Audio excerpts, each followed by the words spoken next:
قرآن مجید میں سیاہ جادو کے حوالے سے کئی آیات موجود ہیں جن میں اس کی مذمت کی گئی ہے۔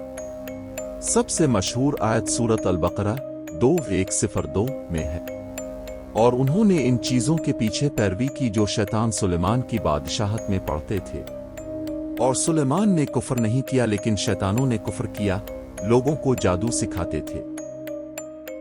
احادیث میں بھی سیاہ جادو کی سخت مذمت کی گئی ہے۔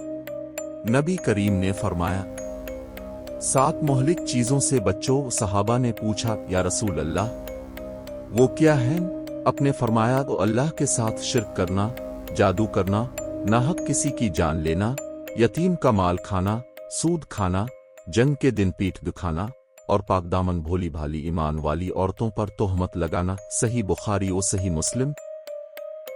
سیاہ جادو، جو اکثر مضر مقاصد کے لیے ماورائی طاقتوں کے استعمال سے منسلک ہوتا ہے، قدیم تہذیبوں تک جوڑے رکھتا ہے۔ قدیم مصر میں دیوتاؤں کو بلانے اور منتر پڑھنے کے رسم و رواج کتاب الموتی میں درج ہے۔ یورپ کے قرون وسطی میں سیاہ جادو کو جادوگری اور ارتداد سے جوڑا جاتا تھا۔ جادوگروں اور ان کے شیطان کے ساتھ معاہدے کے خوف نے بدنام زمانہ جادوگر شکار اور مقدمات کو جنم دیا، جہاں بے شمار لوگوں، بالخصوص عورتوں، کو ستایا اور قتل کیا گیا۔ مشت ثانیہ کے دور میں جادوئی اعمال میں دلچسپی سائنس اور کیمیا کی ترقی کے ساتھ بڑھ گئی۔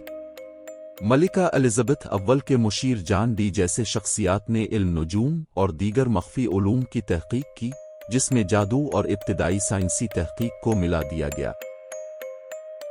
19ویں صدی میں مخفی علوم میں دلچسپی کا احیاء ہوا، جس میں Hermetic Order of the Golden Dawn جیسے تنظیمیں سفید اور سیاہ جادو دونوں کی تحقیق کرتی تھی۔ اس دور میں جادوئی رسموں اور منتروں کی تفصیلات بتانے والی کتابیں بھی شائع ہوئیں۔ 20ویں اور 21ویں صدی میں سیاہ جادو نے مقبول ثقافت میں جگہ بنائی، جو ادب، فلموں اور موسیقی پر اثر انداز ہوا۔ جدید نظریات میں اکثر روایتی عقائد کو جدید تشریحات کے ساتھ ملایا جاتا ہے، کبھی کبھی اس کے پراسرار اور خوفناک پہلوؤں کو خوبصورتی سے پیش کیا جاتا ہے۔ مختلف ثقافتوں میں سیاہ جادو پر منفرد نقطہ نظر موجود ہے۔ افریقہ کے کچھ حصوں میں جادوگری اور طلسمی روایتی عقائد کا حصہ ہیں، جبکہ ایشیا میں انڈونیشیا کے دوکن رسمیں ابھی تک رائج ہیں۔ آج سیاہ جادو کی اخلاقیات اور اس کا معاشرے میں مقام زیر بحث ہے۔ کچھ لوگ اسے نقصان دہ عمل کے طور پر دیکھتے ہیں، جبکہ دوسروں کے نزدیک یہ ثقافتی ورثے کا ایک غلط فہمی شدہ پہلو ہے۔ سیاہ اور سفید جادو کے درمیان فرق اکثر دھندلا جاتا ہے، جو خوف، دلکشی اور روایت کے پیچیدہ ملاپ کو ظاہر کرتا ہے۔